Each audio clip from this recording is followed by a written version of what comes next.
It's been 6 months with the iPhone 17 Pro Max, and honestly, it's a great phone, but it doesn't really have a soul. And I say that as someone who decided to come back to Apple on purpose. So if you're new here, I left Apple after 15 years to the Samsung S25 Ultra. And I loved it, but I decided to come back. And it wasn't just one singular thing that brought me back, it was how everything worked together. Like, Find My. I don't just use it to locate my devices, but to also track friends and family just so I know that everyone got home safe. One of my friends ended up getting into a car accident and I couldn't get a hold of her through texting or calling. So I used Find My to locate her and to make sure that she was all right. That's not really a feature to me, that's peace of mind. Then there's FaceTime. Like, my sister literally called me less when I was on the Samsung. Then there's iMessage with my whole family and AirDrop between my MacBook and iPhone. So the Apple ecosystem wasn't just convenient for me, it was the way I grew up and lived for 15 years. And so me leaving made it seem like I was asking everyone to change the way they communicate. And to me, that just wasn't fair to them. So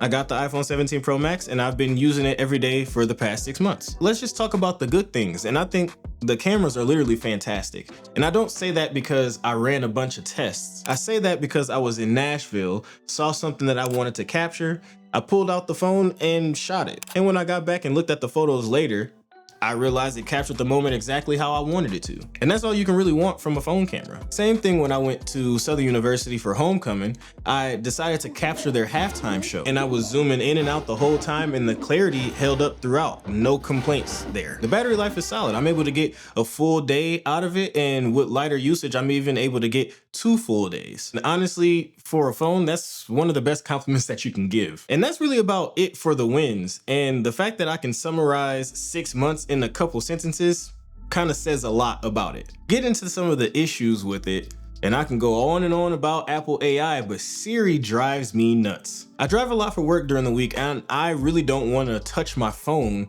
in the car. So I rely on you-know-who for basic stuff like calling people. She just doesn't work reliably all the time. Sometimes she just won't activate when I say her name. Other times she'll activate, but then in the session, like she just didn't hear me. And other times she'll hear me, but just won't process the request until I hold the power button like I'm forcing her to do her job. Now, I will be fair, I don't have CarPlay and I use my AirPods in the car. So that could be playing into some of the issues that I'm running into. I believe calling someone is an on-device task, and I don't think that she should need great connection to do that. What we have with her is not what Apple's been preaching, and Samsung is way better. And honestly, the gap right now is just kind of embarrassing. But really, she's not my biggest issue. My biggest issue is kind of hard to explain.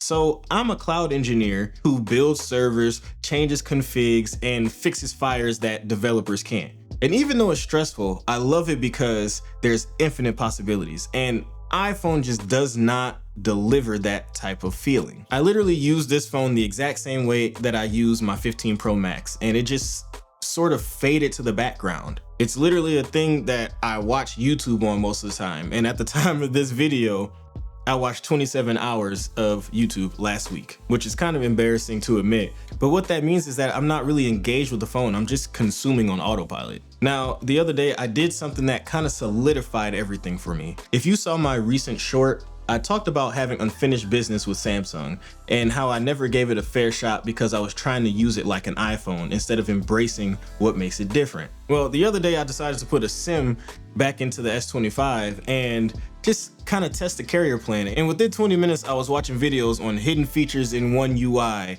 customization tips, and ways to make this phone more productive and creative. It made me want to tinker.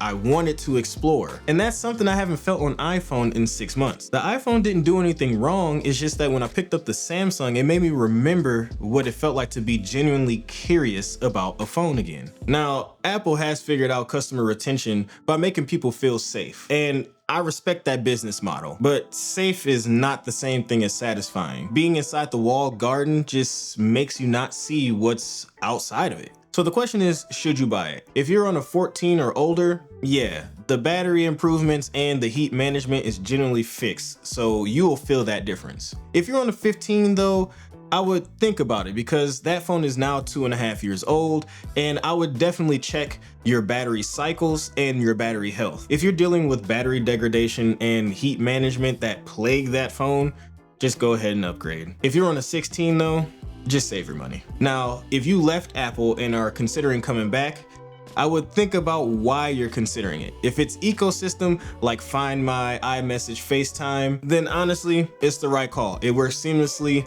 with all other Apple products and other people. Just go for it. But if you're expecting to feel excited about it, I wouldn't really hold your breath. But if you're thinking about leaving Apple for Samsung, I would think about what you're giving up. Switching phones is not really the big deal here. You'll be fine with just the phone, but it's really about the ecosystem around it. In my situation with family's location, iMessage, and FaceTime, everything just works well without you having to think about it. That's honestly the real cost, and only you can make the decision. So 6 months with the iPhone 17 Pro Max.